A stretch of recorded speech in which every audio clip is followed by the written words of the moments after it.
please leave the floor to Paolo Dal Pino, che è chairman of Pirelli Brasile. Thank you very much, and thank you, Minister, for the opportunity you gave us. Yes, in reality, for a company like Pirelli that produces tires, so our business is a clear-cut manufacturing background. The challenge with the environment is a very important and tough challenge. And I think that what was signed between the Ministry of Environment and Pirelli at the beginning of the year at corporate level in Italy, so the agreement to start measuring carbon footprint in the production of the tires was very important in order to render this analysis as part of the whole process. Because a company like Pirelli, of course, is at the top of, here we have Mr. Filippo Bettini, who is the director for worldwide global sustainability, and he will present the 3 projects on which we are working. But a company like ours, of course, has different challenges in different countries. We produce in 22 different places and distribute, so we have plants in these 22 different states and distribute our product in more than 150 countries.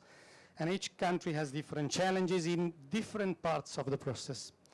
There is one, let's say, common part, which is that what we want to do is we want to produce high quality and high performance tires that are safe. This is probably the most important part. And it's not only safe for the people, but also safe for the environment, which means that we need to consider the whole process, from the way from the raw materials to the production process, to the distribution, the sale, and then, again, most important, how to recycle tires after they are sold. And I think that when the governor of São Paulo made this comment about Pirelli, one of the things that is most recognized here in Brazil is the work that through the association of tire producer was done by Reciclanip, which is a sort of association like our Confindustria in Italy for recycling the tires,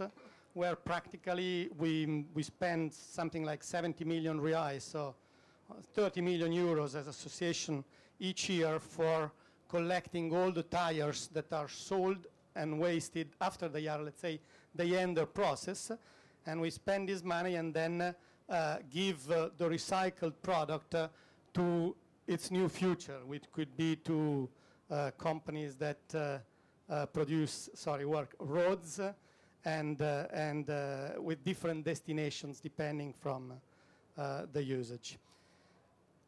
I think that I leave the floor to you. Another big project that you will comment on is the project about silica that we've done here in the state of São Paulo. This is very interesting because silica is is one of the various raw materials that are part of a tire. And it's a raw material that has to do with how you say it in English? Rolling resistance, sorry. With the rolling resistance. And before it was using as a raw material sand. Now we, through an innovative process that Filippo will illustrate, we are doing it using the husk of rice, which was wasted. Now we take it. We transform it, of course, through a process into something that gets into our tires, of course, saving a lot of energy, let's say, wasting. And if we were measuring, let's say, like we will do together with the minister, all the parts, raw material and processes of our tires, this will be one of the little pieces that will contribute to the improvement. So what we expect is that through our collaboration, we will be able to multiply events like this, hopefully.